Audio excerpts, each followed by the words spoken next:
أعوذ بالله من الشيطان الرجيم. بسم الله الرحمن الرحيم.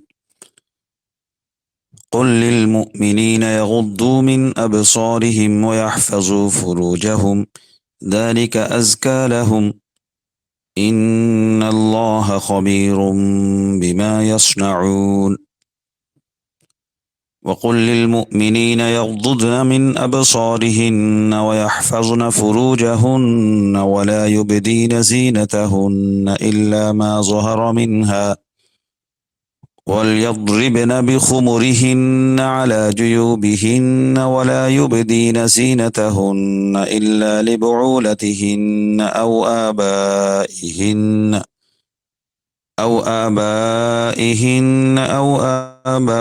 بعولتهن أو أبنائهن أو أبناء بعولتهن أو إخوانهن أو بني إخوانهن أو بني أخواتهن أو نسائهن أو ما ملكت أيمانهن أو التابعين غير أولي الإربة من الرجال أو الطفل الذين لم يظهروا على عورات النساء ولا يضربن بأرجلهن ليعلم ما يخفين من زينتهن وتوبوا إلى الله جميعا أيها المؤمنون لعلكم تفلحون. رب زدني علما رب زدني علما رب زدني علما رب اشرح لي صدري ويسر لي أمري واحلل عقدة من لساني يفقه قولي واجعل لي وزيرا من أهلي رب يسر ولا تعسر وتمم بالخير سبحانك لا علم لنا إلا ما علمتنا إنك أنت العليم الحكيم. اللهم علمنا ما ينفعنا وانفعنا بما علمتنا وزدنا علما. اللهم اجعل عملنا كله خالصا لوجهك الكريم ولا تجعل لأحد سواك فيه شيئا يا رب العالمين. اللهم صل على محمد وعلى آل محمد كما صليت على إبراهيم وعلى آل إبراهيم إنك حميد مجيد. اللهم بارك على محمد وعلى آل محمد كما باركت على إبراهيم وعلى آل إبراهيم إنك حميد مجيد. أستغفر الله ربي من كل ذنب وأتوب إليه لا حول ولا قوة إلا بالله العلي العظيم. قل للمؤمنين يغضوا من أبصارهم ويحفظوا فروجهم. قل للمؤمنين قل হে নবী আপনি বলে দিন লিল মুমিনিনা মুমিনদেরকে মুমিন পুরুষদেরকে আপনি বলে দিন যেন তারা কি করে ইয়াগুদ্দু মিন আবসারিহিম। গদ্দ ইয়াগুদ্দু গদ্দান নিচু করা নত রাখা। এখানে গদ্দ অর্থ কাফফা, ইয়াগুদ্দু মানে ইয়াকুফু, গাইন দদ এই মাদ্দা বা এই রুট এই শব্দমূলের অর্থ হলো আল কাফু ওয়ান নাকসু। গদ্দা এই কাফা ওয়া নাকস। কুল লিল মুমিনিনা ইয়াগুদ্দু মানে তারা যেন আপনি মুমিন পুরুষদেরকে আপনি বলে দিন তারা যেন ইয়াগুদ্দু অবনত রাখে। এমনি গদ্দা মানে নিচু রাখা, নিয়ন্ত্রিত রাখা, সংকুচিত করা। তো তারা যেন দৃষ্টিকে সংকুচিত করে, দৃষ্টিকে নিচু করে, দৃষ্টিকে নিয়ন্ত্রণ করে বা দৃষ্টিকে সংযত রাখে। মিন আবসারিহিম বাসরুন আবসারুন তার দৃষ্টিগুলো চোখগুলোকে যেন তারা নত রাখে, অবনত রাখে, সংযত রাখে, নিয়ন্ত্রিত রাখে, তার দৃষ্টিসীমা যেন সংকুচিত রাখে। আর কি একটি কাজ, আরেকটি কি ওয়াহফাজু ফুরুজাহুম। হাফিজ ইয়াহফাজু হিফজন সংরক্ষণ করা, হেফাজত করা, রক্ষা করা। ওয়াহফাজু তারা যেন রক্ষা করে, হেফাজত করে। ফুরুজাহুম ফুরুজুন মানে লজ্জাস্থান, তারা যেন লজ্জাস্থানের হেফাজত করে। যালিকা আজকা লাহুম এটা তাদের জন্য, এটাই তাদের জন্য শুদ্ধতর, পবিত্রতর।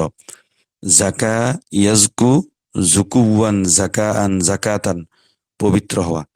আজকা অর্থ আসলাহু আতহারু অধিকতর, আসলাহ সংশোধন কর এবং পবিত্রতর, এই দৃষ্টি অবনত রাখা এবং লজ্জাস্থানকে হেফাজত করাটা।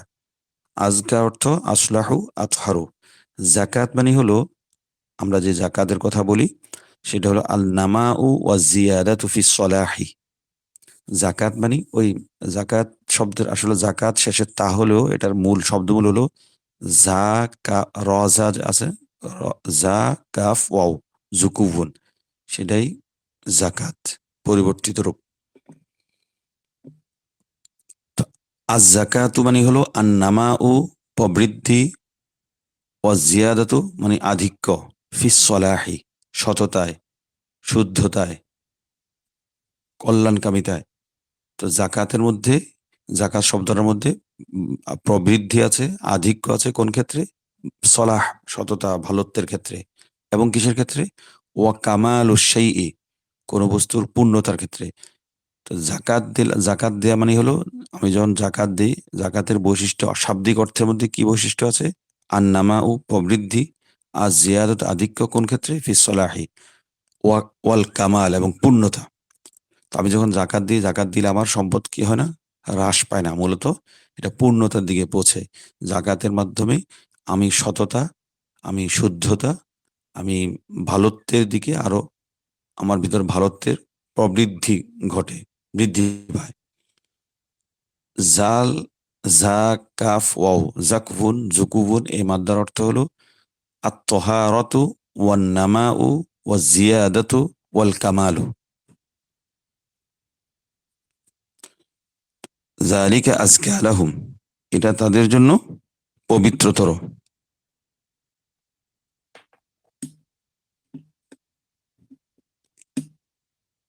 ইন্নাল্লাহা খবীরুম বিমা ইয়াসনাউন, নিশ্চয় আল্লাহ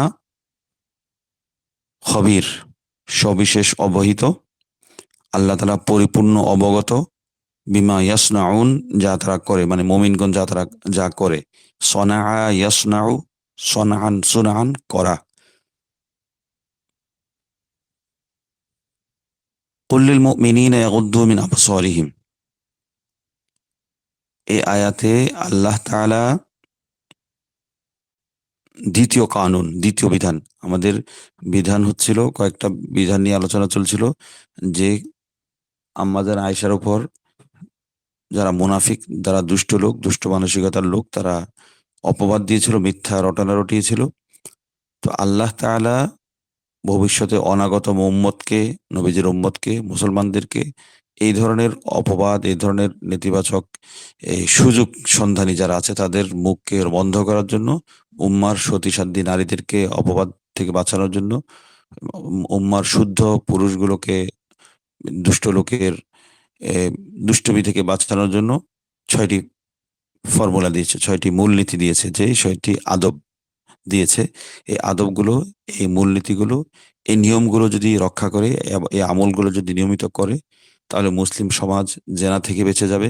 এবং এবং কোনো পুরুষও যদি সতর্ক, নারী সতর্ক থাকে, তাহলে আল্লাহ তাআলা তাদেরকে জেনার অপবাদ বা বেবিচারের অপবাদ থেকেও ইনশাল্লাহ বাঁচিয়ে দিবেন। ব্যতিক্রম থাকতে হতে পারে। তো কুল্লিল মুমিনিনা, এটা হলো দ্বিতীয় নিয়ম। প্রথম নিয়ম ছিল ইয়া আইয়ুহাল্লাযীনা আমানু লা তাদখুলু বুয়ুতান গায়রা বুয়ুতিকুম, এটা প্রথম কানুন।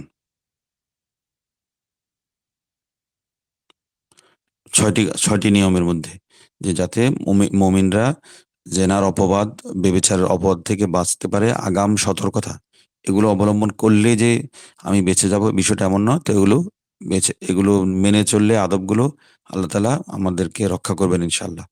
যদি কোনো ব্যতিক্রমী ভাবে পরীক্ষার সম্মুখীন বা বিশেষ কোনো আল্লাহ তাআলার হেকমতের কারণে আমি কোনো ব্যতিক্রমী কোনো আচরণের সম্মুখীন না হই, তাহলে এই বিধানগুলো, এই নিয়মগুলো, এই আখলাকগুলো, এই মূলনীতিগুলো মেনে চললে আল্লাহ তাআলা আমাকে, মুসলিম সমাজকে, মুসলিম পরিবারগুলোকে এই ধরনের অপবাদ থেকে রক্ষা করবেন ইনশাআল্লাহ।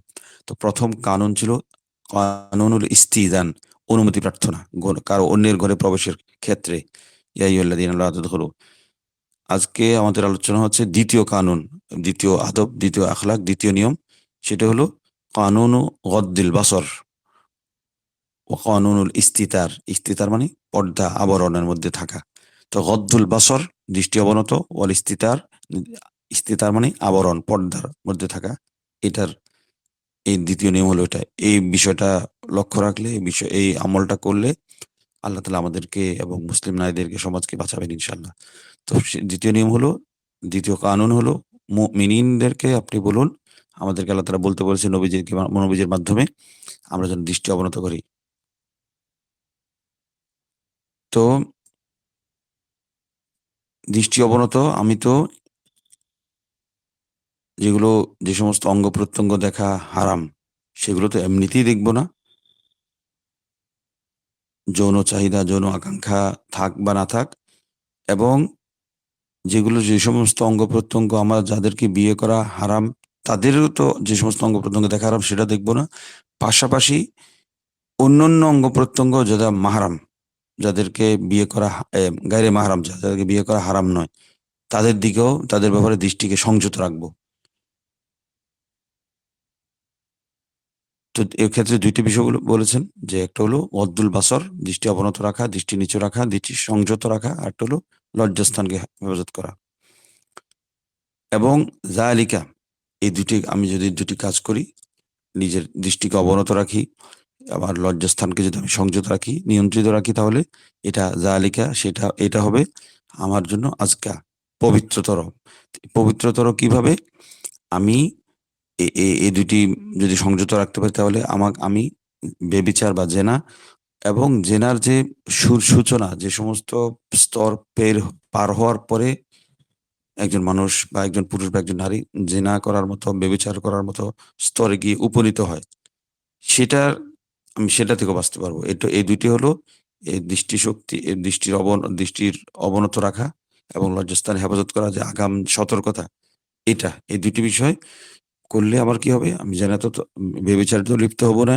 পাশাপাশি বেবিচারের যে সূচনা, এর আগে যে সমস্ত ধাপগুলো পেরোতে হয় একজন মানুষকে চূড়ান্ত পর্যায়ে যাওয়ার জন্য, একজন নারী পুরুষকে, সেটা থেকে আল্লাহ তাআলা রক্ষা করবেন। এরপর শেষে বাক্যের উপসংহার কিভাবে আনছেন আল্লাহ তাআলা? ইন্নাল্লাহা খাবীরুম বিমা ইয়াসনাউন। এটা হলো আত-তারগীবু ইলা তামিল। আত-তারগীবু ইলা তামিল মানে আল্লাহ তাআলা এই যে দুটি কথা বললেন, গদ্দুল বাসর এবং হিফজুল ফারজ, লজ্জাস্থানের সংরক্ষণ এবং দৃষ্টির নিয়ন্ত্রণ, এই দুটি বিষয় যেন আমি মেনে চলি, এই দুটি বিষয়ের জন্য আমি তামিল করি, এই দুটি হুকুম যেন আমি আমলে আনি, এই বিষয়ে আল্লাহ তাআলা আমাকে তারগীব দিচ্ছেন। ইন্নাল্লাহ খাবীরুম বিমা ইয়াসনাউন, এই কথা বলে, এই কথা এখানে কি বলেছেন আল্লাহ তাআলা? তারা যা করে, মুমিনরা যা করে, সে বিষয়ে আল্লাহ পরিপূর্ণ অবগত। মানে আমি যদি এই কাজগুলো, দুটি কাজ করি ভালো করে, তাহলে আল্লাহ তাআলা আমার আমল সম্পর্কে অবগত থাকবেন।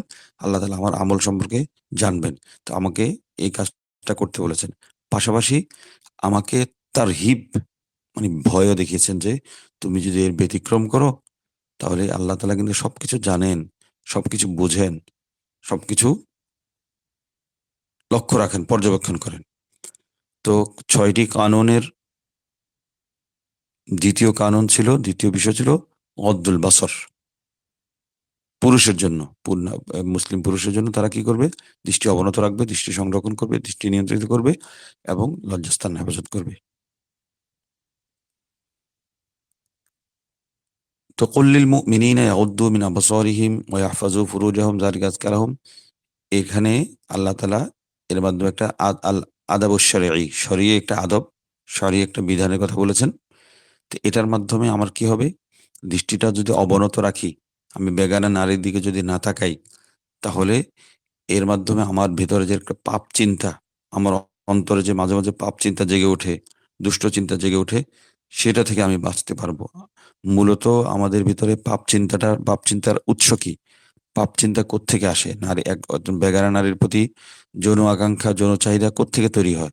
যখন ওই নারী আমার দৃষ্টিসীমায় আসে, বা আমি ওই নারীর দিকে যখন শরীয়তের সীমা লঙ্ঘন করে আমি তার দিকে তাকাই, তখন তার ছবিটা আমার মানসপটে চিত্রিত হয়ে যায়, আমার মানসপটে আঁকা হয়ে যায়।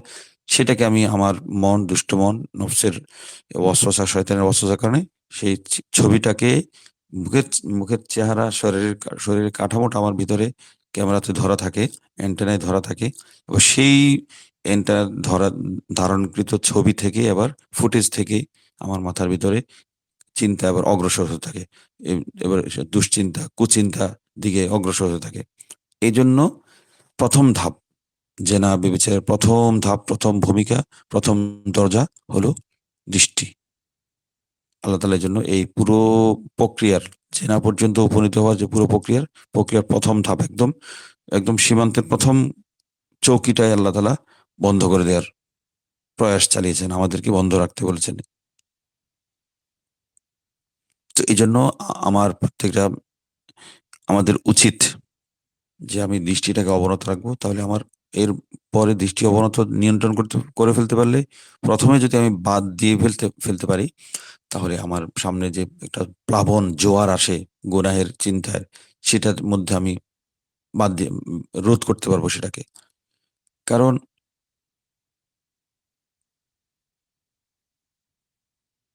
দৃষ্টির দৃষ্টি কার নারীর উপর দৃষ্টি পড়ার পর থেকে আমার ভিতরে এক ধরনের দুশ্চিন্তা শুরু হয়, আমার ভিতরে এক ধরনের পাপ চিন্তা শুরু হয়।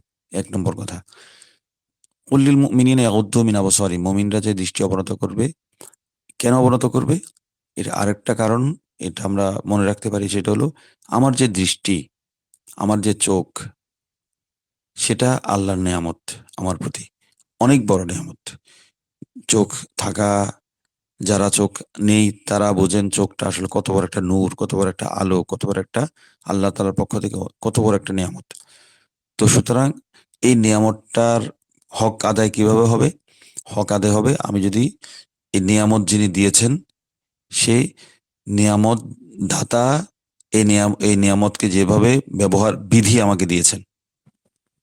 সাধারণত যেকোনো পণ্য, যেকোনো বস্তু তৈরি করার পর তার সাথে একটা ব্যবহার বিধি থাকে, একটা ক্যাটালগ থাকে, একটা নিয়ম, কিভাবে আমি এটা ব্যবহার করব, কিভাবে এটা অপারেট করব, সেটা একটা আলাদা একটা কাগজ থাকে। এবং ওষুধের বোতলও কিভাবে সেবন করব, তার একটা নিয়ম নীতি লেখা থাকে আলাদা একটা কাগজে। যেকোনো যন্ত্রের, যত বড় যন্ত্র তত বড় বই, তত বড় বুকলেট। তো তদ্রূপ আল্লাহ তাআলা আমাকে অঙ্গ প্রত্যঙ্গ নেয়ামত দিয়েছেন, আমাকে জীবন দিয়েছেন। সেই জীবন সম্পর্কে আল্লাহ তাআলা একটা ব্যবহার বিধি দিয়েছেন। একটা একটা প্রসপেক্টাস দিয়েছেন যে এখানে এই কাজটা হয়। এখানে এটাকে এইভাবে পরিচালনা করতে হবে, এভাবে চালাতে হবে। তদ্রূপ চোখ সম্পর্কে আল্লাহ তাআলা আমাকে চোখের নিয়ামত দিয়েছেন। তো চোখ সম্পর্কে আল্লাহ তাআলা আমাকে একটা ব্যবহার বিধি দিয়েছেন। যে তুমি বান্দা, তুমি এটাকে এইভাবে ব্যবহার করবে। তার মধ্যে প্রথম ব্যবহার, অন্যতম একটি ব্যবহার বিধি হলো ইয়াগুদ্দু মিন আবসারিহিম। তোমরা তোমাদের দৃষ্টি কি রাখবে? অবনত রাখবে। দৃষ্টিকে সংযত রাখবে। তো আমি যদি এখন ব্যবহার বিধি লঙ্ঘন করি, তো ক্ষতি অবশ্যই। কোম্পানি, যারা প্রোডাক্ট নির্মাণ করেছে তারা যেভাবে ব্যবহার করতে বলেছে, আমি যদি সে ব্যতিক্রম ব্যবহার করি, তাহলে সেটা মেশিন নষ্ট হয়ে যাবে, মেশিন বিকল হয়ে যাবে, মেশিন অকেজো হয়ে যাবে, মেশিনটা ব্যর্থ হয়ে পড়বে। তো সুতরাং আমার উচিত হলো আমার এই, আমাকে চোখের নিয়ামত যিনি দিয়েছেন, তিনি যেভাবে ব্যবহার করতে বলছেন সে ব্যবহার করব, তার আদেশ অমান্য করব না। তাহলে আমি যেভাবে আমাকে বলা হলো, আমাকে আমার চোখটাকে, চোখ যন্ত্র, চোখের যে অস্ত্র, যে নিয়ামত, সেটাকে আমি যেভাবে ব্যবহার করি, সেভাবে যে আল্লাহর কথা অনুযায়ী যদি ব্যবহার করলে আমি কি হবো? লাভবান হব। আমার চোখটা টিকে থাকবে, আমার চোখটা কর্মক্ষম থাকবে। আর যখন আমি ব্যবহার বিধি লঙ্ঘন করি, তখন উল্টাপাল্টা ব্যবহারের কারণে যন্ত্রটা নষ্ট হয়ে যায়। তদ্রূপ আল্লাহ তাআলা আমার চোখটাকে যদি আমি সঠিকভাবে, যথাযথভাবে আল্লাহর ব্যবহার বিধি অনুযায়ী ব্যবহার না করি, তাহলে আমার থেকে নিয়ামতটা ছিনিয়ে নেবে। ছিনিয়ে নিয়ে কি হবে? আমার দৃষ্টিশক্তি নষ্ট হয়ে যাবে। আবার দৃষ্টিশক্তির কারণে আমার যে ভিতরে যে একটা নূর থাকতো, দৃষ্টিশক্তির কে ব্যবহার করে আমি যে যতটা উপকৃত হতে পারতাম, ততটা উপকৃত হতে পারবো না। তো এইজন্য আমাদের উচিত আল্লাহর নেয়ামতের শুকরিয়া আদায় করা। আমার আমার শরীরের, আমার দেহের সবচেয়ে মানে অন্যতম গুরুত্বপূর্ণ অঙ্গ চোখ। এই চোখটাকে যথাযথ ব্যবহার করে, চোখের ব্যবহার বিধি, নিয়ম কানুন মেনে চলে যদি আমি এটার ব্যবহার করি, তাহলে আমি এটার আল্লাহর নেয়ামতের শুকরিয়া আদায় করলাম। নেয়ামতের শুকরিয়া আদায় কি? নেয়ামতটাকে যেভাবে ব্যবহার করা দরকার সেভাবে ব্যবহার করা। নেয়ামতটা ব্যবহার করার সময় সবসময় যিনি নেয়ামত দিয়েছেন, মুনঈম, নেয়ামত দাতার কথা স্মরণ করা। তার তার নেয়ামত দাতার দেয়া ব্যবহার বিধির কথা স্মরণ করা। প্রত্যেকটা অঙ্গ প্রত্যঙ্গ ব্যবহারের ক্ষেত্রে, বিশেষ করে চোখ, কান এবং মন। এই ৩ টাই তো মানুষের সৃজনশীল কাজের, সৃজনশীল জ্ঞানের, সৃজনশীল বিষয় আহরণের মাধ্যম। চোখ, কান এবং চিন্তা, মস্তিষ্ক, এই তিনটা এই তিনটাকে আমরা আল্লাহর পছন্দনীয় পন্থায়, পছন্দনীয় পদ্ধতিতে ব্যবহার করব। তো এই যে অদ্দুল বাসর বা দৃষ্টিশক্তি নত রাখা, পুরুষের নত রাখা, নারীর ক্ষেত্রেও, নারীর জন্য তো পরের আয়াতে আসবে, তৃতীয় নিয়মে, এই 31তম আয়াতে। তো এটা অনেকগুলো উপকারিতা আছে, যে আমি চোখ যদি অবনত রাখি, দৃষ্টি যদি সংযত রাখি, নত রাখি। তো 1 নম্বর হলো, প্রথম কথা তো হলো আল্লাহ তাআলা আমাকে কি করেছেন? এই দৃষ্টি অবনত রাখতে বলছেন, গদ্দুল বাসর, দৃষ্টি সংযত রাখতে বলেছেন। তাহলে ইমতিসালুল আমরিল্লাহ, আল্লাহর আদেশ পালন করা হবে। আল্লাহর আদেশ মান্য করার একটা ফজিলত, যে আমার জীবনের লক্ষ্য কি? আমার এই জীবনের উদ্দেশ্য কি? আল্লাহর ইবাদত করা। তো আল্লাহ যখন আল্লাহর ইবাদত মানে আল্লাহ যেভাবে চান সেভাবে চলা। তো আল্লাহ তাআলা আমাকে এখানে দৃষ্টিটাকে অবনত রাখতে বলেছেন। সুতরাং এটা আমার জন্য, আল্লাহর আদেশ পালন করাটাই আমার জন্য একমাত্র দায়িত্ব, কর্তব্য এই পৃথিবীর। তো আল্লাহ বলেছেন দৃষ্টি অবনত রাখতে, আমি দৃষ্টি অবনত রাখবো। আল্লাহর আদেশ পালন করা হবে দৃষ্টি অবনত রাখার মাধ্যমে। প্রধানতম উপকার। তা বান্দার, আমাদের পার্থিব জীবনের সর্বোচ্চ সৌভাগ্য এবং চূড়ান্ত লক্ষ্য হলো কি? আমার জীবনে, আমার যাপনে, আমার জীবিকায়, আমার উত্থানে, আমার ঘুমে, জাগরণে, সর্বাবস্থায় আমার মূল লক্ষ্য হলো ইমতিসালুন লিআমরিল্লাহ, আল্লাহর আদেশ মান্য করা। 2 নম্বর হলো, দৃষ্টিটা হলো আমার ভেতরে বিষাক্ত চিন্তা, বিষাক্ত বাষ্প প্রবেশের রাস্তা। বিষাক্ত তীর, বিষযুক্ত তীর মানে, খারাপ চিন্তা, কুচিন্তা, শয়তানের যে বিষাক্ত তীর আছে, বিষাক্ত তীর আমার ভিতরে কলবে পৌঁছে কিসের মাধ্যমে? আমার চোখের মাধ্যমে। তো বিষাক্ত একটা, আমরা কল্পনা করি একটা বিষযুক্ত একটা তীর বা বিষযুক্ত একটা পিন, ভয়ঙ্কর বিষ। এই বিষটা যদি আমার শরীরে সামান্যতম ভিতরে ঢুকে, আমি মারা যাব। এমন একটা বিষাক্ত তীর, এমন একটা বিষাক্ত চিন্তা, এমন একটা বিষাক্ত ভাবনা, এমন একটা বিষাক্ত কুচিন্তা আমার ভিতরে যদি চোখ চোখ দিয়ে প্রবেশ করে। বিষাক্ত চিন্তা মানে নারীর চিন্তা, বেগানা নারীর প্রতি এ লিপ্সা, আকাঙ্ক্ষা, যৌন আকাঙ্ক্ষা, এটা আর কি। তো এই বিষাক্ত চিন্তাটা আমার মধ্যে ঢুকবে চোখ দিয়ে। আমি যদি দৃষ্টির অবনত রাখি, তাহলে শয়তান আমার দিকে তীর ছুটতে পারবে না। তীর ছুটতে পারবে মানে আমার চোখ দিয়ে শয়তান তো অনেক ধরনের তীর ছুড়ে। কিছু তীর আছে সে নিজে কলবের ভিতরে ঢুকে, রক্তে ঢুকে আমার ভিতরে মিশানোর চেষ্টা করে। নানা ধরনের নাফরমানি, নানা ধরনের গুমরাহি। তো একটা তীর, বিষাক্ত তীর, সে আমার দৃষ্টি দিয়ে মারার চেষ্টা করে, যে দৃষ্টি হয়ে আমার ভিতরে প্রবেশ করে। তো আমি যদি দৃষ্টিকে অবনত রাখি, আমাকে আমার চোখটাকে সে তাক করতে পারবে না। আমার চোখ দিয়ে সে কোনো নেতিবাচক দৃশ্যের চাবুক, বিষাক্ত তীর ভিতরে প্রবেশ করতে পারবে না। অনেক সময় এই বিষাক্ত তীরের মাধ্যমে আমি কল্পনা করি যে আমার ভিতরে আমার বুকে একটা তীর, বিষাক্ত তীর এসে বিদ্ধ হয়েছে। আমি এটা বিষটা বিদ্ধ হওয়ার সাথে আমি, আমার ভিতরে সেটা সংক্রামিত হতে শুরু করেছে। আমি একটু পর মারা যাবো। তো কলবের ব্যাপারেও ঠিক এভাবে আমি একটু কল্পনা করি, এভাবে একটু চিন্তা করি, এভাবে একটু ভাবি, যে আমি চোখ দিয়ে যদি আমার ভিতরে এমন একটা বিষ ঢুকে, মারাত্মক বিষ ঢুকে, তাহলে আমার কলবের কি অবস্থা হবে? আমার চিন্তার কি হবে? এটা ভাববো। যখনই দৃষ্টি আমার কোনো খারাপ কিছুর উপর পড়বে, আমি তখন মনে করব যে আসলে শয়তান আমার দিকে বিষাক্ত তীর ছুড়ছে। আমি সাথে দৃষ্টি অবনত করব, এবং রাস্তা বের হওয়ার আগেই অথবা Facebook এ অথবা YouTube এ আমি স্ক্রল করার সময় খেয়াল রাখবো যে আমার বেগানা দিয়ে কোনো কারো উপর চোখ পড়ে যাচ্ছে কিনা। তাহলে যাতে চোখ না পড়ে, এভাবে সতর্ক থাকবো। কারণ এখন তো বাইরে যেতে হয় না। পকেটে নিয়ে আমি বিষাক্ত তীরের যাবতীয় উপকরণ, মাল মসলা নিয়ে আমি সদা প্রস্তুত থাকি। সদা আমার ভিতরে, আমার পকেটে, আমার হাতেই এই বিষাক্ত তীর শয়তান ঢুকিয়ে রেখেছে। তো এটা আমি সতর্ক থাকবো। ৩ হলো, আমি যদি, এটা খুবই একটা দুর্লভ একটা প্রাপ্তি দৃষ্টিশক্তি অবনত রাখতে, সেটা হলো দৃষ্টিশক্তি অবনত রাখলে ইউরিসুল কলবা উনসান বিল্লাহি ওয়া জামঈয়াতান আলাইহি।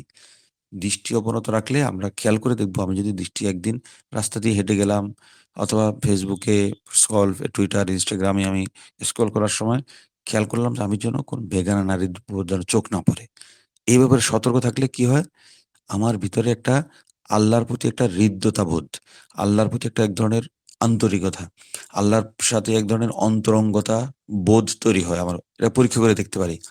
এমনকি নারীরাও যদি বেগানা পুরুষের দিকে না থাকা, দৃষ্টি অবনত রাখে, পুরুষরা তো বটেই, তাহলে কি হয়? তাদের ভিতরে একটা আল্লাহমুখিতা তৈরি হয়। তাদের ভেতরে একটা আল্লাহ প্রবণতা তৈরি হয়। মানে আল্লাহর প্রতি মহব্বতের এক ধরনের, আল্লাহর প্রতি এক ধরনের আনুগত্যের এক ধরনের পবিত্র অনুভূতি জেগে ওঠে এবং আল্লাহর সাথে সবসময় লেগে থাকার এক ধরনের এ আত্মশক্তি জেগে ওঠে তওয়াদ্দুল বাসারের কারণে। ৪ নম্বর হলো দৃষ্টিশক্তি অবনত রাখলে কলবটা শক্তিশালী হয়। এই একটা প্রয়াসটা কি করে? ইউকাউযিল কলবা, কলবকে শক্তিশালী করে। কলবকে এ আ ভেতরে একটা আনন্দবোধ জাগিয়ে রাখে। আমরা পরীক্ষা করে দেখব যে আমি যদি দৃষ্টিকে অবনত না রাখি, যার তার দিকে তাকাই, তাহলে আমার ভিতরে এক ধরনের কেমন যেন একটা বিষণ্ণ ভাব তৈরি হয়। আর এই বিষণ্ণ ভাবটা হয়তো অনেক সময় আমরা টের পাই না। তো তাহলে আমি যদি দৃষ্টি অবনত রাখি, তখন খেয়াল করব আমার ভিতরে অন্যরকম এক ধরনের অনির্বচনীয়, বা যেটা বলে বোঝানো যায় না, এমন একটা আনন্দ ভিতরে বিরাজ করতে থাকে। এই আনন্দটা আসে কোত্থেকে? আসে আল উনসু বিল্লাহ, আল্লাহর প্রতি যে একটা অন্তরঙ্গতা, সেই অন্তরঙ্গতা থেকে এক ধরনের এক ধরনের একটা রশ্মি বিকিরিত হয়। একটা রশ্মি ছড়াতে থাকে আমার কলবের ভিতরে। এই রশ্মিটাই আমার ভিতরে একটা আনন্দের উপলব্ধি, দুর্লভ আনন্দের উপলব্ধি তৈরি করে। এই ঠিক জান্নাতে আমরা ঠিক এই ধরনের আনন্দ উপভোগ করব। দৃষ্টিশক্তি অবনত রাখার মাধ্যমে আমি যে এক ধরনের অনির্বচনীয় একটা আনন্দ উপভোগ করব, ঠিক এই ধরনের একটা সুখ আল্লাহ তাআলা, এর চেয়ে আরো অনেক বেশি সুখ আল্লাহ তাআলা জান্নাতে দান করবেন। তো এই একটা নমুনা, এটা একটা স্যাম্পল জান্নাতি সুখের। দৃষ্টিশক্তি অবনত রাখলে এক নাগাড়ে আমি যে একটা অনুভূতি পেতে পারি। আমি অন্তত একদিন পরীক্ষা করে দেখি যে আমি একদিন দৃষ্টিশক্তি আমার চোখে দৃষ্টি অবনত রাখবো। কোনো বেগানা নারীর দিকে তাকাবো না। ফেস এ মোবাইলে হোক, ল্যাপটপে হোক, বাইরে হোক, বাহ্যিক জীবনে হোক। তারপরে দেখবো সারাদিন ফজর থেকে মাগরিব পর্যন্ত আমি এটা কাজটা করব। তাহলে দেখবো মাগরিবের পর আমি একটু কল্পনা করে দেখবো আমার ভিতরকার অবস্থাটা কেমন। তাইলে আমি বুঝতে পারবো, এটা একদম হাতে নাতে প্রমাণ পাবো। এটা হলো দৃষ্টিশক্তি অবনত রাখার ৪ নম্বর উপকারিতা। ৫ নম্বর উপকারিতা হলো এটা আমার কলবের মধ্যে এক ধরনের নূর তৈরি করে। আমি যদি দৃষ্টিশক্তি অবনত রাখি, সংযত রাখি, নিয়ন্ত্রিত রাখি, আমার ভিতরে এক ধরনের আলো, মানে জান্নাতি আলো, আল আলো বা নূর তৈরি করে। আর যদি আমি দৃষ্টিশক্তিটাকে উন্মুক্তভাবে ছেড়ে দেই, লাগামহীনভাবে ছেড়ে দিই, তা আমার ভিতরে এক ধরনের অন্ধকার তৈরি করে। এটা আমি, এটা আসলে বলে বোঝানো না। আমি নিজে এটাকে আমি করলে বুঝতে পারবো। এমনকি যারা দৃষ্টিশক্তি অবনত রাখে, তাদের দৃষ্টিটা দেখলে বোঝা যায় এই চোখ হারামের সাথে এই চোখের মধ্যে হারাম জড়িয়ে নেই। তাদের দৃষ্টিশক্তি অন্যরকম এক ঔজ্জ্বল্য। এমনকি এটা যদি শুধু মুমিন নয়, কাফেরও যদি বেগানা নারীর দিকে না তাকায়, তার দৃষ্টিতেও অন্যরকম এক ধরনের আভাজ ফুটে ওঠে। এটা আমরা খেয়াল করলে বুঝতে পারবো। এজন্য আল্লাহ তাআলা কি করেছেন? এই কুল লিল মুমিনিনা ইয়াগুদ্দু মিন আবসারিহিম, এই দৃষ্টিশক্তি অবনত রাখার পর একটু পরে আল্লাহ নূরের কথা বলেছেন, যে সে কি? আল্লাহু নূরুস সামাওয়াতি ওয়াল আরদ। ৩৫তম আয়াতে। আমরা এখন ৩০তম আয়াতে আছি। ঠিক ৫ আয়াত, ৪ আয়াত পরেই আল্লাহ তাআলা আল্লাহু নূরুস সামাওয়াতি ওয়াল আরদ বলেছেন। নূরের কথা বলেছেন। মানে আমি এই দৃষ্টিশক্তি অবনত রাখা, এই ৬ টি বিধানকে মেনে চলা মানে হলো এক ধরনের আমার মধ্যে একটা, আল্লাহ এর মধ্যে একটা নূর দান করবেন। তো আমি এই এটা পালন করলে, এই দৃষ্টিশক্তি অবনত রাখলে আল্লাহ তাআলা আমার কলবের মধ্যে, মুমিন বান্দার কলবে একটা এক ধরনের নূর তৈরি করবেন। এটা কখন হবে? যদি আমি আল্লাহর আদেশটা পালন করি, আল্লাহর আদেশগুলো পালন করি, আল্লাহর নিষেধগুলোকে এড়িয়ে চলি, পরিহার করি। দৃষ্টিশক্তি অবনত রাখার ৬ নম্বর উপকারিতা হলো, দৃষ্টিশক্তি যারা অবনত রাখেন, যারা দৃষ্টিশক্তিকে সংযত রাখেন, বেগানা নারীর দিকে তাকান না, হারাম কিছু তাকান না, দেখেন না, তাদের ভিতরে এক ধরনের ফেরাসত তৈরি করে। যেমন আল্লাহ তাআলা, নবীজি সাল্লাল্লাহু আলাইহি ওয়াসাল্লাম হাদিসে বলেছেন না? যে ইত্তাকু ফিরাসাতাল মুমিন, মুমিনের ফেরাসত মানে অন্তর্দৃষ্টি, দূরদৃষ্টিকে তোমরা ভয় করো। সতর্ক থাকো এ ব্যাপারে। তো মুমিন দূরদৃষ্টি, ফিরাসত, অন্তর্দৃষ্টি, দূরদৃষ্টি কখন অর্জন করে? তো তার অনেকগুলো কারণ থাকে, অনেকগুলো পদ্ধতি থাকে, অনেকগুলো মাধ্যম থাকে। একটি মাধ্যম হলো দৃষ্টি অবনত রাখা। বেগানা দিকে না তাকালে মুমিনের ভিতরে আল্লাহ তাআলা এক ধরনের বিশুদ্ধ একদম খালেস ফিরাসত তৈরি করে দেন, যেটার মাধ্যমে, এই ফেরাসতের মাধ্যমে মুমিন হক এবং বাতিল, সত্য এবং মিথ্যা, হক সঠিক এবং বেঠিকের মাঝে পার্থক্য করতে পারে সহজে, এবং সত্য মিথ্যার মধ্যে পার্থক্য করতে পারে। তো আল্লাহ তাআলা, আমি যেহেতু দৃষ্টিশক্তি বেগানার দিকে না তাকিয়ে অনেক বড় মোহকে আমি কাটিয়ে উঠতে পেরেছি। এইজন্য আল্লাহ তাআলা আখিরাতে তো আমাকে পুরস্কার দিবেন। দুনিয়াতে আল্লাহ তাআলা আমাকে অনেক পুরস্কারে ভূষিত করবেন। তার মধ্যে একটা হলো ফিরাসত অর্জন হবে, একটা অন্তর্দৃষ্টি অর্জন হবে। এই অন্তর্দৃষ্টিটা আমি ওই আগের ৬ নম্বরের ক্ষেত্রে যেটা ৫ নম্বরের ক্ষেত্রে যেটা বললাম, আমি একটু একদিন পরীক্ষা করলে আমার ভিতরে আমি এক ধরনের ফিরাসত, একটা অন্তর্দৃষ্টি অনুভব করব। আমি যখন আমার দৃষ্টিকে মাহারিমিল্লাহ, আল্লাহর হারামকৃত বস্তু, ব্যক্তির দিকে তাকানোর থেকে নিয়ন্ত্রণ রাখবো, এর বিনিময়ে আল্লাহ তাআলা আমার ভিতরে একটা, আমার উম আমাকে নূর দান করবেন। আল্লাহ তাআলা আমাকে একটা বসিরত দান করবেন। ফিরাসত যেমন, বসিরত মানে অন্তর্দৃষ্টি দান করবেন। আমি দৃষ্টিকে অবনত রাখলে এটা একটা আমার আল্লাহর পক্ষ থেকে অনেক বড় পুরস্কার। এবং আল্লাহ তাআলা আমার সামনে এলিম এবং ঈমানের, এলিম এবং ঈমানের দরজা খুলে দিবেন। এবং আল্লাহ তাআলা আমার ভিতরে এক ধরনের মারিফাত, আল্লাহ সম্পর্কে উপলব্ধি, আল্লাহ সম্পর্কে শরীরে এক ধরনের অনুভূতি তৈরি করে দিবেন দৃষ্টিশক্তি নিয়ন্ত্রণ রাখার মাধ্যমে। ৭ নম্বর হলো, আল্লাহ তাআলা, আমি যদি দৃষ্টিশক্তি অবনত রাখি, আমার ভিতরে, আমার কলবে, আমার চিন্তায়, আমার সিদ্ধান্তে আল্লাহ তাআলা এক ধরনের দৃঢ়তা, অবিচলতা, এক ধরনের বীরত্ব, এক ধরনের শক্তি দান করবেন। এগুলো হলো আসলে বললে বোঝা, আমি সব যতগুলো এতক্ষণ বলা হলো প্রত্যেকটা আমি পরীক্ষা করে দেখলে বুঝতে পারবো। ৭ নম্বরে যেটা বললাম সেটা হলো, আমার কলবের মধ্যে, আমার অন্তরে এক ধরনের আল্লাহ দৃঢ়তা, বীরত্ব, শক্তি তৈরি করবেন। এবং আল্লাহ তাআলা আমার ভিতরে, আমি যদি এলিম চর্চা করি, জ্ঞান চর্চা করি, আমি যদি চিন্তা চর্চা করি, বিশেষ করে আমি যদি বিতর্ক চর্চা করি, বাতিলের বিরুদ্ধে লড়াই করি, সংগ্রাম করি, আমার এই বিষয়ে খুব খেয়াল রাখা উচিত। আমি যদি দৃষ্টিশক্তি অবনত রাখি, তাহলে আল্লাহ তাআলা আমাদের ভিতরে এক ধরনের যুক্তিবোধ, শক্ত যুক্তিবোধ আমাদেরকে তৈরি করবেন। এবং আমাকে, আমার ভিতরে এক ধরনের আত্মনিয়ন্ত্রণ শক্তি দান করবেন। আমাকে এক ধরনের, আমার কথাবার্তা, আমার চিন্তাটাকে আল্লাহ তাআলা যৌক্তিক করে দিবেন। এবং প্রয়োজনের মুহূর্তে, যেহেতু আমার কলবের ভিতরে বসিরত আছে, অন্তর্দৃষ্টি আছে, ফিরাসত আছে, সেজন্য আমি যেকোনো প্রতিপক্ষের যেকোনো কষ্ট, কঠিন কোনো জবাব, অভিযোগ, ইসলাম এবং মুসলমানদের বিরুদ্ধে প্রশ্ন আসলে আমি সেটার এক ধরনের উত্তর দেওয়ার একদম মৌলিকতম একটা যোগ্যতা আল্লাহ তাআলা আমার ভিতরে সৃষ্টি করে দিবেন ওয়াদ্দুল বাসারের মাধ্যমে। ৮, দৃষ্টিশক্তি অবনত রাখার মাধ্যমে অন্যতম একটা বড় উপকার যেটা, সেটা হলো আমার ভিতরে শয়তান প্রবেশের রাস্তা, পথটা, দরজাটা বন্ধ করে দেন আল্লাহ তাআলা। আমি দৃষ্টিশক্তি অবনত রাখলাম মানে হলো, আমি শয়তান প্রবেশের বড়সড় একটা সুযোগকে, আমি বড়সড় একটা গলিপথকে, টানেলকে আমি বন্ধ করে দিলাম। কারণ শয়তান প্রবেশ করে আমার ভিতরে কিসের মাধ্যমে? দৃষ্টির মাধ্যমে, চোখের মাধ্যমে। এবং এই চোখ দিয়ে ঢুকে সে আমার দ্রুত গতিতে, কোথায়? চোখটা হলো রাজপথ, বিশ্ব রোড। আমার কলবে প্রবেশের শয়তানের। শয়তান এই কলব দিয়ে, এই চোখ দিয়ে ঢুকে, বিশ্ব রোড দিয়ে ঢুকে দ্রুত কোথায় পৌঁছে? আমার কলবে পৌঁছে। এবং সেই কলবের মধ্যে ঢুকে সে আমার কলবের মধ্যে, সেখানে সে ভালো ভালো করে ঘাঁটি গেড়ে বসে। এবং ঘাঁটি গেড়ে বসে কি করে? আমি যে বেগানা নারীকে দেখছি, সেই ভিতরে শয়তান ভিতরে বসে, বসে বেগানা নারীকে আরো সুন্দর করে, আরো সজ্জিত করে, তাকে নিয়ে আমার চিন্তার ডালপালা ভালো করে বিস্তার করার পেছনে সে মনোনিয়োগ করে। সে নানাভাবে এ পানি দিয়ে, সার দিয়ে, যেভাবে গাছকে আমরা সজীব তরতাজা করে তুলি, শয়তান কি করে? আমার চোখ দিয়ে প্রবেশ করে ওই যেই নারীকে দেখেছি, সেই নারীকে নানাভাবে আকর্ষণীয় করে তোলে। এটা শুধু দেখলে না, আসলে কথা বললাম, একজন ছবি দেখলাম না। আমি একজন বেগানা নারীর সাথে কথা বললাম।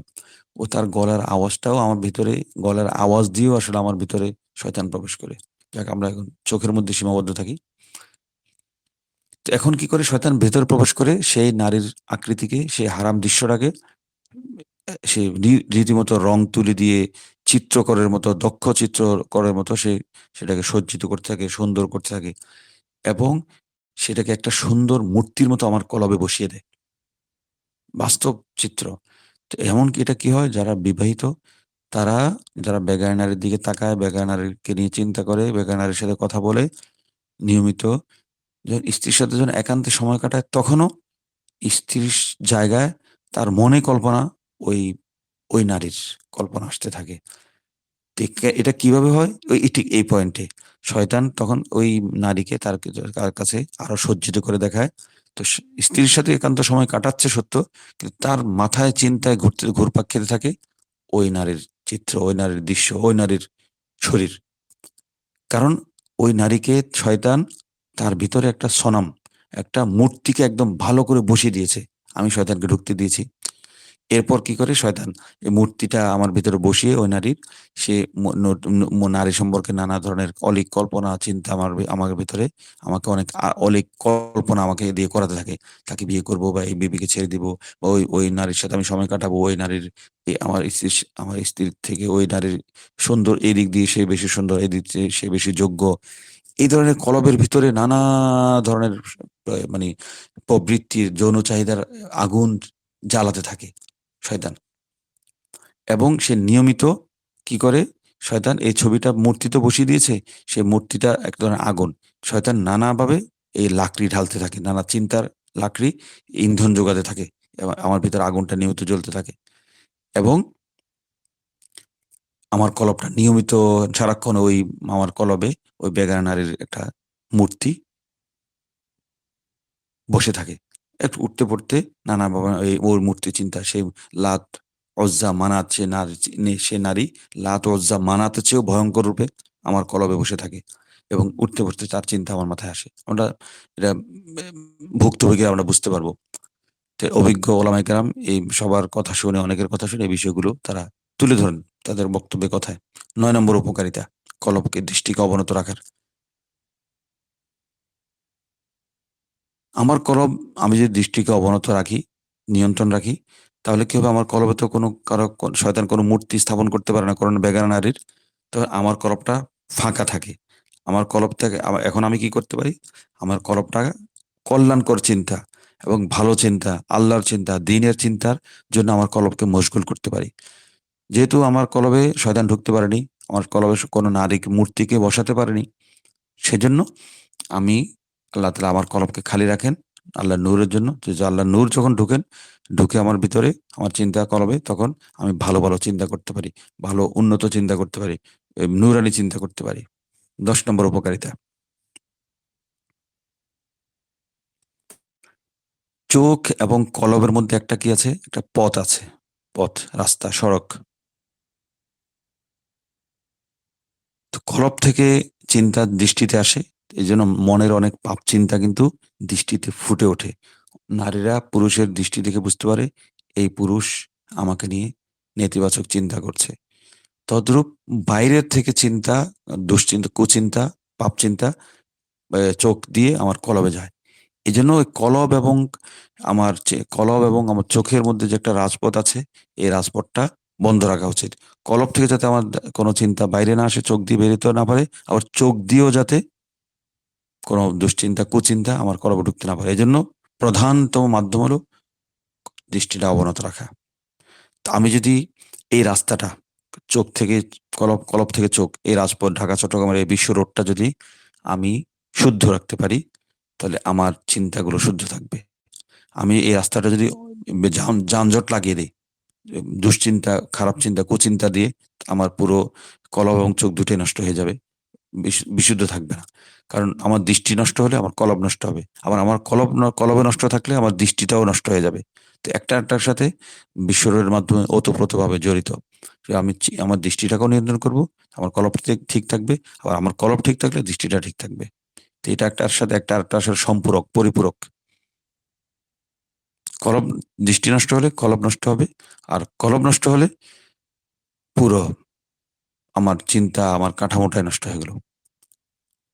আর যদি কলবটা নষ্ট হয়, কলব নষ্ট হলে কি হবে? কলব তো তখন অনবরত চোখ দিয়ে ময়লা আবর্জনা, নোংরা ড্রেন দিয়ে, নর্দমা দিয়ে যে ময়লা পানি ঢোকে, তো আমার চোখ দিয়ে হু, হু করে মানে হড়হড় করে ময়লা, নোংরা চিন্তা, দুশ্চিন্তাগুলো একদম ড্রেনে দিয়ে যেভাবে অনবরত আমার ভিতরে জমা হতে থাকবে। কলবের নিচে, কলবে গিয়ে। তো কলবে যখন জমা হতে থাকবে, আমার কলবটা নাজাসাত, নাপাকি, অপবিত্রতা, নোংরা, মুত এগুলো দিয়ে ভর্তি হয়ে যাবে। তখন ভর্তি হলে ভিতর যখন নাপাক দুর্গন্ধময় জিনিস, গন্ধময় দুর্গন্ধময় জিনিস, তখন ওই ভিতরে জমা হয়ে সেটা একসময় পুরো হয়ে যাবে। তখন আমার চোখ দিয়ে, আমার মুখ দিয়ে, আমার চিন্তা সবসময় খালি ওই নেতিবাচক, এ অ অসমীচীন চিন্তা, অশ্লীল চিন্তাই বেরোতে থাকবে। এজন্য শুরুতেই আমার এই রাস্তাটা বন্ধ রাখা। তো এখন আমার চোখ দিয়ে যদি অনবরত ভিতরে এসব প্রবেশ করতে থাকে, তো সেখানে তো ময়লা, আবর্জনা, নোংরা, সেখানে কি আল্লাহর মারিফত, আল্লাহর মহব্বত থাকার মতো জায়গা থাকে? থাকে না। তো আমার কলবটা আল্লাহর মারিফাতের জন্য, আল্লাহকে চিনার, আল্লাহকে যথাযথ উপলব্ধি করার মতো আর উপযুক্ত থাকে না। আল্লাহর মহব্বতকে ধারণ করার মতো উপযুক্ত থাকে না। আল্লাহর নূরকে গ্রহণ করার মতো উপযুক্ত থাকে না। আল্লাহর দিকে ইনাবত, ইনাবত মানে হলো আল্লাহর অভিমুখী, আল্লাহর দিকে অবনত, আল্লাহর দিকে অনুগত থাকা। সবসময় আল্লাহর দিকে কলবটা ঝুঁকে থাকার মতো পরিস্থিতি থাকে না। কারণ কলব তো ময়লা, নোংরা, একদম নর্দমার এ যত দুর্গন্ধময় জিনিস গিয়ে ঢুকে বসে আছে। আরটা আমার কলবে যদি এ এসব বিষয় দ্বারা পূর্ণ থাকে, তাহলে আল্লাহর সাথে যেটা বললাম উনস, আল্লাহর সাথে একটা অন্তরঙ্গতা, হৃদ্যতা সেটা হয় না। আর বিশেষ করে এই এসব ময়লা থাকার কারণে আল্লাহর সাথে আমার নৈকট্য হয় না। তো নৈকট্য থাকলে যে একটা আনন্দ, সেই নৈকট্যের আনন্দটা থেকেও আমি বঞ্চিত থাকি। তো কারণ আর এইসব যে আল্লাহর মারিফত, আল্লাহর মহব্বত, আল্লাহর ইনাবত, আল্লাহর উনস এবং আল্লাহর নৈকট্যে যে সুরুর বা আনন্দ, সেটা যখন থাকে না, তো থাকে কি? এর বিপরীতটা থাকে। তো যাবতীয় আল্লাহর বিরোধী শক্তি, আল্লাহর বিপরীত চিন্তা, আল্লাহর সাথে অন্তরঙ্গ দূরবর্তী থাকার একটা কুফল, এসবে আমার ভিতরে থাকে। এখন এইসব কারণে দৃষ্টিশক্তি যদি আমি একটা কাজে যদি করি, আমি যদি দৃষ্টিশক্তিটা অবনত রাখি, সংযত রাখি, তাহলে এটা আমার জন্য আজকা পবিত্রতর, শুদ্ধতর, উৎকৃষ্টতর এবং আমার জন্য, আমার সততার জন্য সততা, কল্যাণকামিতা, পবিত্রতা বৃদ্ধির ক্ষেত্রে সহায়ক। আমি আমার এটার জন্য দৃষ্টিশক্তি আমি যদি করি, সংযত রাখি, আমি লজ্জাস্থানকে সংযত রাখতে পারবো। আমাকে ২ টি পয়েন্ট যে দিয়েছেন আল্লাহ তাআলা, দৃষ্টিশক্তি অবনত রাখা এবং লজ্জাস্থান হেফাজত করা। লজ্জাস্থান হেফাজত করার পূর্ব শর্ত হলো আমাকে দৃষ্টিশক্তি অবনত রাখতে হবে। তাহলে দৃষ্টিশক্তি লজ্জাস্থান তো আসলে, এটা তো আসলে কোনো স্বয়ংক্রিয় কোনো শক্তি না। লজ্জাস্থান প্রভাবিত হয়, সে কমান্ড গ্রহণ করে কলব থেকে। কলব কলব কমান্ডের উৎস সংগ্রহ করে কোত্থেকে? চোখ দিয়ে। তো চোখটা নিয়ন্ত্রণ করলে, চোখের দৃষ্টিপটটা আমি নিয়ন্ত্রণ করলে আমার কলব ঠিক থাকবে। আমার কলবটা আমার লজ্জাস্থানকে, ফরজনকে সঠিক দিক ইনস্ট্রাকশন দিবে। তো আমাকে সেজন্য কলবটা, নজরটা ঠিক রাখতে হবে। তাহলে আমার কলব ঠিক থাকবে। কলব ঠিক থাকলে আমার লজ্জাস্থান হেফাজতের একটা সংরক্ষণের একটা যথাযথ ব্যবস্থা থাকবে। তো আল্লাহ তাআলা আমাদেরকে এই দৃষ্টিশক্তি অবনত রাখার তৌফিক দান করুন। যে উপকারিতাগুলো বলা হলো, সে উপকারিতাগুলো মাথায় রাখার তৌফিক দান করুন এবং সেগুলোকে আমলে রাখার তৌফিক দান করুন। বিশেষ করে আজকের এই দর্সটা যদি কারো পক্ষে সম্ভব হয়, এটার একটা অনুলিপি লিখে দেয়া, যারা শুনবো, তো সম্ভব হলে যদি লিখে আমাদের এখানে দেওয়া হয়, তো আমরা এটাকে আরেকটু গুছিয়ে ফেলতে পারবো। আল্লাহ তাআলা আমাদের সবাইকে তৌফিক দান করুন। আল্লাহ তাআলা গাজার মা ভাই-বোনদেরকে সবাইকে হেফাজত করুন। যারা শহীদ হয়েছেন সবাইকে জান্নাতুল ফেরদৌস নসিব করুন। তাদের পরিবার-পরিজনকে নেয়ামত বদল সবরে জামিল দান করুন। সমগ্র বিশ্বের যেখানে মুসলিম জনপদগুলো নির্যাতিত, আক্রান্ত, আল্লাহ তাআলা সেগুলোকে হেফাজত করুন।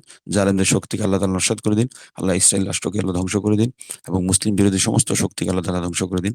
আমাদের দরসে কোরআন যে মাসব্যাপী কোরআনী হালকা চলছে, সেটাকে আল্লাহ তাআলা কবুল করুন। সেটাকে সুন্দরভাবে এটা ইফাদা, ইস্তেফাদা, উপকার পৌঁছানোর জন্য পরিপূর্ণ করে দিন এবং আমাদের মাদ্রাসাল কোরআন কারীমকে আল্লাহ তাআলা কবুল করুন। আমাদের মাদ্রাসার জন্য নিজস্ব স্থায়ী একটি প্রশস্ত জায়গার ব্যবস্থা করে দিন। আমাদের মাদ্রাসার যাবতীয় হাজতগুলোকে পুরো করে দিন। আমাদের এই কোরআনী হালকার কিছু জিনিস প্রয়োজন, সেগুলোকে আল্লাহ তাআলা গায়বী খাজানা থেকে ব্যবস্থা করে দিন। আমিন ওয়া আখিরু দাওয়ানা আলহামদুলিল্লাহি রাব্বিল আলামিন ওয়া মা আলাইনা ইল্লাল বালাগুল মুবিন।